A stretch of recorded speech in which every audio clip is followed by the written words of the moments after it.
The British military is currently experiencing its lowest number of active duty personnel. Now, according to a report, the size of the UK Army is to be reduced to 72,000 soldiers by the year 2026.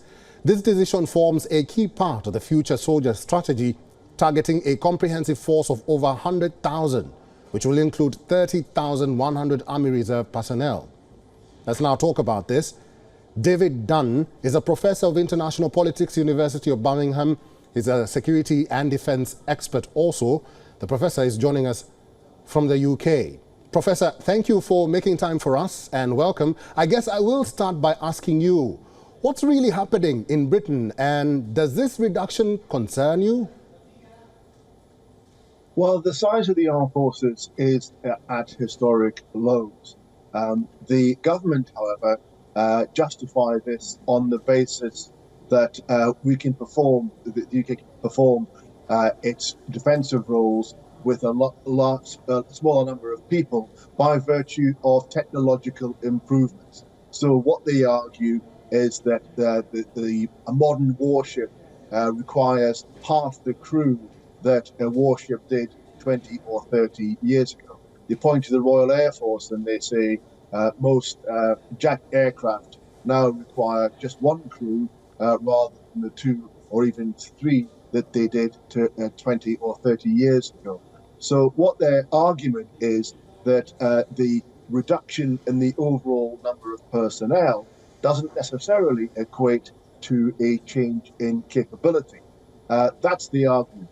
That said, the UK has also struggled to actually achieve its stated recruitment goals for a whole variety of reasons. So they would like to recruit more personnel than they actually have, even though they're arguing that doesn't necessarily make an impact on capability. Many of us who are observers of the UK armed forces are somewhat concerned at the lack of ability to fulfill its numbers, and indeed you think that the armed forces should respond by, rather than going for large advertising campaigns, they should perhaps pay them more in a very tight labour market to ensure they get the numbers that they want.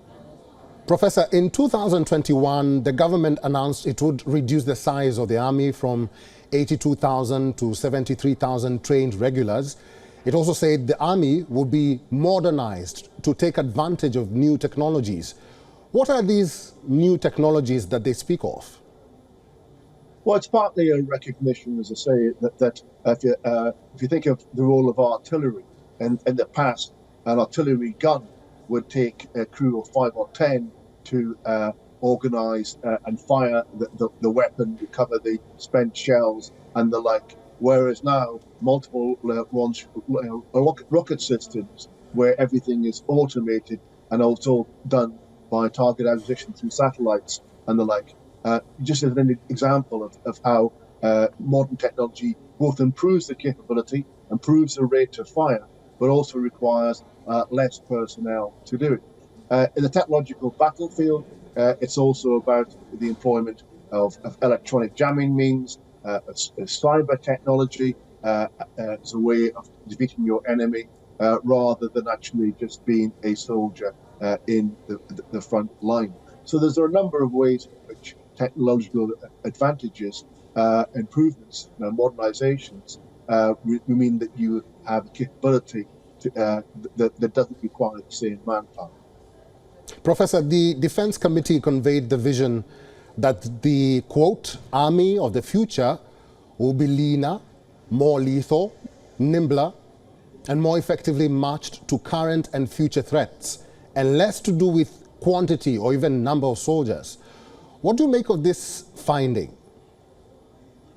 Well, I say, that's the argument in terms of actually the way in which the modern battlefield is changing. It's one that is much more transparent. It's much more about long-range directed fire rather than necessarily the use of large numbers of infantry soldiers. So it's a change in the nature of modern warfare, as we see in places like the Gaza Strip just now. If you look at that, the way in which Israel's fighting that war, it's about intelligence and the use of air power, and a relatively small amount of forces on the ground, which by their nature are more vulnerable and less useful than the use of longer range standoff systems. Is the British public okay with this move? I think there are a number of people, particularly retired servicemen, who are concerned about the size of the armed forces, and they would like to see more money put forward on defence. This chimes with the noises coming from NATO itself. I mean, yesterday the military head of the military committee was talking about the need for Europe as a whole to spend more money on defence and to create more capability, given the fact that we have a large, aggressive, regressive, imperialistic state on our borders in the form of Vladimir Putin's Russia, who's attempted to squash the sovereignty of Ukraine. So there may be a change in mood taking place in the UK, but of course, defence has to compete with resources against other departments which are also regarded as popular, such as health and education, at a time when our economy is not growing as well as it might do. Professor, what does this move say about British Army capabilities when it comes to the global stage, or should I say their reliance?